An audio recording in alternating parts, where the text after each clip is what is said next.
বাংলাতে কোথাও চাকরি নেই, কোনো চাকরি নেই বাংলাতে। এরকম তো সবাই বলে, কিন্তু তোমার হাতের মধ্যে রয়েছে মাসে 1 লাখ টাকা কোনো চাকরি। কি করে? আসো দেখাচ্ছি।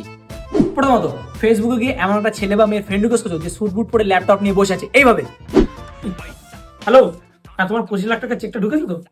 স্যার আপনার ফোনে তো ব্যালেন্সই নেই। ক্যামেরা অন আছে, ডিলিটি দেখাতে হবে। আর এদের ফ্রেন্ড রিকোয়েস্ট অ্যাকসেপ্ট করার পর এরা তোমাকে কিছুদিনের মধ্যে 1 লাখ টাকা চাকরি দেবে। আরে কোথায় যাচ্ছিস? আরো আছে, দেখ কিছু পেন্সিল আছে যেগুলো বাক্সের মধ্যে ভরতে হবে। আর শুধু এইটুকুনি কাজের জন্য তুই মান্থলি 1 লাখ টাকা করে কামাবি। হ্যাঁ, মানে তোকে কাজটা পাওয়ার জন্য প্রথমে 500 টাকা, তারপর 2000 টাকা দিতে হবে, তারপর টাকার পরিমাণ আস্তে আস্তে বাড়বে, কিন্তু তুই কাজটা ঠিক পেয়ে যাবি। এইগুলো তো ছিল ঘরে বসে ইনকাম করার কাজ। এখন তুমি যদি বাইরে গিয়ে ইনকাম করতে চাও, কলকাতা সেক্টর 5 এর ওখানে বাংলা জানলে লোন ডিপার্টমেন্টে, আর ইংলিশ জানলে অ্যামাজন মাইক্রোসফটের কলিং এজেন্ট।